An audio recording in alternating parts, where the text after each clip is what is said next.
Olá, professora Valdiana Gomes, mais uma videoaula para vocês.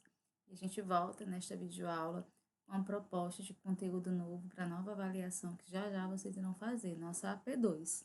Então, nós temos aí português, gramática como conteúdo, programático crase, geração de 30, continuidade, e os autores em destaque, José Lins do Rego, Jorge Amado e Érico Veríssimo. Então, bem-vindo a mais uma videoaula, espero que vocês estejam bem, produzindo os textos, estudando, formalizando algo que é tão importante para vocês, que é a disciplina na arte de estudar. Então, com vocês, mais uma videoaula. Então, o que a gente tem para hoje, né? Nós temos inicialmente o que é crase, né?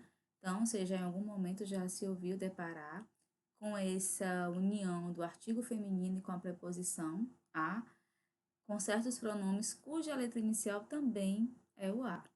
Essa união é indicada ortograficamente, tá certo? Não é uso se eu quiser, ela é a união realmente do acento grave, a, como está indicado aí entre parênteses, também designado de acento indicador de crase. Aí nós temos aí, ó, gosto de comida, a mineira. Fomos a aquela cidade mês passado. Deveria sim a leitura, né, já que é a junção de dois as. O primeiro passo para saber quando usar a crase é identificar se houve a fusão, né, a junção do artigo a com a preposição a. E aí, professora, né, quais são as dicas? Como é que a gente vai efetuar isso na prática? É simples, terceiro ano. Primeiro, quando o verbo exigir preposição a e a seguir, né, houver um artigo a e um substantivo feminino, assim fica fácil. Cecília levou o filho à festa. Os funcionários foram à manifestação contra o corte de verbas. Aí qual é a dica? Para se certificar de que a crase deve ser aplicada, basta substituir o substantivo feminino por um masculino. Se for necessário substituir o o pelo ao, o acento grave deve ser usado. Então, essa dica é muito importante.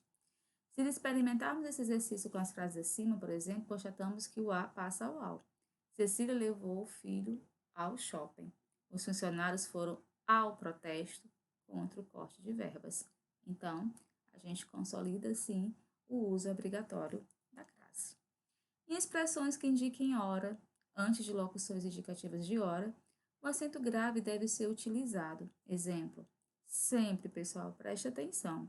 Minha aula de italiano começa às 15 horas. A reunião está marcada para as 16 horas. Qual é a exceção? Se antes das horas forem usadas as preposições para, desde ou até. O acento indicador de crase não é usado. Exemplo, ele está no aeroporto desde as 16 horas. Vou estar em casa até às 20 horas. O encontro da turma ficou marcado para as 14 horas. Então, é importante essa indicação. Em locuções femininas que indicam modo, tempo e lugar. Exemplo, às vezes viajamos no fim de semana. A correria fez a maquiagem às pressas. Importante, pessoal, vocês vão usar isso aí na redação, tá bom? Observe que no primeiro exemplo, a locução fim de semana indica tempo. E no segundo exemplo, a locução expressa indica modo. Veja mais alguns exemplos, né, mais algumas locuções onde a crase é aplicada. Às vezes, à noite, à tarde, né, de tempo. De lugar, à frente, de, à beira, de, à exceção de. E o modo, a proporção que, à medida que. Antes das palavras casa e terra, terceiros anos. Nesse caso, aliás, é preciso ter atenção ao sentido da palavra na frase, ao contexto, tá certo? A palavra casa só é precedida de crase quando não significa lar. E a palavra terra só é precedida de crase quando seu sentido não está relacionado com o solo. Exemplos. Ele foi à casa dos irmãos, né? Casa de outra pessoa e não o próprio lar. No fim do ano, ela vai à sua terra natal para passar as festas com a família, local específico. E aí a gente viu quando usar, mas quando não usar crase, professora? Quando precede substantivos masculinos, isso é uma regra geral. O artigo a não costuma, terceiros anos, aparecer antes de substantivos masculinos, isso é uma dica importante. Logo assim, fica fácil. não é possível que ocorra a união do artigo A com a preposição a. Gosto de passear a pé, olha aí, o pé masculino. Há 300 pessoas a bordo do navio. Quando a frase expressa a ideia de a moda de, exemplo, ela pintou um quadro a Picasso, né, que é a moda Picasso. Ele fez uma defesa a Tafarel.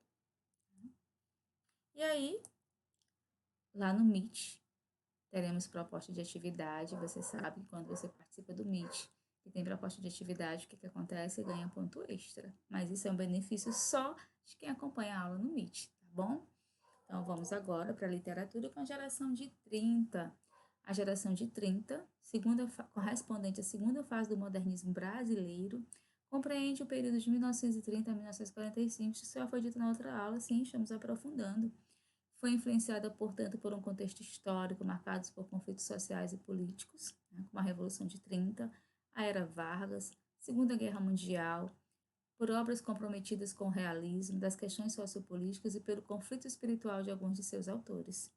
Na poesia tem grandes nomes como Carlos Drummond de Andrade, Cecília Meirelles, Vinícius de Moraes, Murilo Mendes e Jorge de Lima. Predomina a liberdade formal terceiros anos. Já a prosa, escrita por romancistas como Graciliano Ramos, Jorge Amado, José Lins do Rego, Érico Veríssimo e Raquel de Queiroz, é marcada por engajamento político e a temática social de cunho regionalista. Até aqui, terceiro ano, nenhuma novidade. Porém, é preciso adentrar nesse contexto histórico, social, para que vocês entendam, né, que o modernismo brasileiro ele dava um grito, era um pedido, uma súplica, né, para que um novo momento acontecesse, e isso se explica muito bem pela história. Aí nós temos algumas características da segunda geração modernista, que é a segunda fase do modernismo, que durou de 1930 a 1945 e apresentou um foco no mundo contemporâneo. A atualidade importava sim para que pudesse se mudar. Reflexão sobre o sentido de existir, um conflito da fé, esse conflito é evidenciado em muitos dos textos, muitos dos poemas, textos focados num contexto sociopolítico, liberdade no uso da linguagem, liberdade formal, perspectiva realista, presença de cor local na prosa. Então, essa cor local eram os tipos marginalizados, esquecidos, mas que ganhariam cor, vida nesse contexto. Nós temos o romance de 30, que reúne diversas obras do caráter social da segunda fase do modernismo, 1930 e 1945, influenciados pelo movimento neorrealistas. Esses romances são chamados realmente de romances neorrealistas, ou romance regionalista, como preferirem, isso porque aborda aspectos de algumas regiões do país, como a seca do Nordeste. O romance de 30 teve como marco inicial a publicação do romance A Bagaceira, 1928, do escritor José Américo de Almeida. Os escritores dessa geração estavam preocupados em denunciar as desigualdades e injustiças sociais no país, muito importante esse grifo, sobretudo na região do Nordeste. Assim, eles criaram literatura ficcional crítica e revolucionária, cujo tema era a vida rural e agrária. E aí a gente traz para vocês José Lins do Rego, que nasceu em 3 de junho de 1901, em Pilar, no estado da Paraíba. Seu primeiro livro, Menino de Engenho, foi publicado em 1932 e possui traços autobiográficos. Com ele, o romancista ganhou o prêmio da Fundação Graça Aranha. Ainda o escritor fez faculdade de Direito em Recife e trabalhou como promotor em Minas Gerais. E eu também nasci no dia 3 de junho, tá bom? O autor, que morreu em 12 de setembro de 1957 no Rio de Janeiro, faz parte da geração de 30 terceiros anos do modernismo brasileiro. Portanto, suas obras apresentam caráter regionalista. Além disso, a crítica sociopolítica feita por seus narradores mostra a visão do autor acerca da realidade brasileira de final do século XIX e início do século XX. E quais são as principais características, professora, para que a gente possa fazer um paralelo comparativo das obras? Os livros de José Lins do Rego, além de apresentarem traços autobiográficos, possuem características da geração de 30 do modernismo brasileiro. Crítica sociopolítica, narrativa dinâmica, objetividade realista, linguagem coloquial, visão determinista, caráter ideológico. Principais obras: Cangaceiro, A Casa e o Homem, Roteiro de Israel, Meus Verdes Anos, Gregos e Troianos, Presença do Nordeste na literatura brasileira, O Vulcão e a Fonte, 1958, Flamengo e Por Amor, 2002, O Cravo de Mozart e Eterno, 2004, Ligeiros Traços Escritos da Juventude, 2007. E é só ele, professora? Não.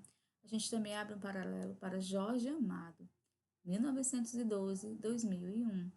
Jorge Amado foi um escritor baiano considerado um dos maiores nomes da literatura regionalista brasileira do século XX. Em suas obras explorou a diversidade étnica e cultural brasileira, da qual se destaca Capitães de Areia, 1937. Ambientado na cidade de Salvador, os protagonistas desse romance formavam um grupo de menores abandonados chamados Capitães de Areia. Vale a pena ler, pessoal. E as obras? País de Carnaval, 1931, Cacau, 1933, Suor, 1934, Jubiabá, 1935, Mar Morto, 1936, Capitães de Areia, 1937, A Estrada do Mar, veja uma sequência, né, de produções, ABC de Castro Alves. E a gente traz, né, Érico Veríssimo, 1905-1975. Érico Lopes Veríssimo é um renomado escritor brasileiro da segunda geração modernista, em Autor de O Tempo e o Vento e Olhai os Lírios do Campo. Gente, que livros lindos, entre outros. Érico Veríssimo nasceu na Cruz Alta, no Rio Grande do Sul, no dia 17 de dezembro de 1905, filho de Sebastião Veríssimo da Fonseca. Érico Veríssimo estudou no Colégio Venâncio Alves e desde a adolescência apreciava boas leituras de romances dos escritores Aloysio Azevedo, Joaquim Manuel de Macedo, Coelho Neto. Além de se tornar escritor, atuou como bancário, sócio de uma farmácia e professor de literatura de inglês. E aí a gente tem as principais obras do autor Érico Veríssimo: Fantoche, Clarissa, Caminhos Cruzados, Música ao Longe, A Vida de Joana d'Arc, Um Lugar ao Sol, 1936, As Aventuras do Avião Vermelho, 1936, Rosa Maria no Castelo Encantado. E por fim, a gente encerra a nossa aula com esse viés, né, de pedido mesmo para que vocês se aprofundem, para que vocês leiam e para que vocês possam desfrutar e encontrar esse lugar maravilhoso e precioso que é a literatura, que é a escola, que é a escrita, que o Enem, né, proporciona essa descoberta para vocês. Um abraço carinhoso, aguardo vocês. Qualquer dúvida, entrar em contato comigo e a gente fica aí com essa aula proporcionada para vocês. Até a próxima oportunidade.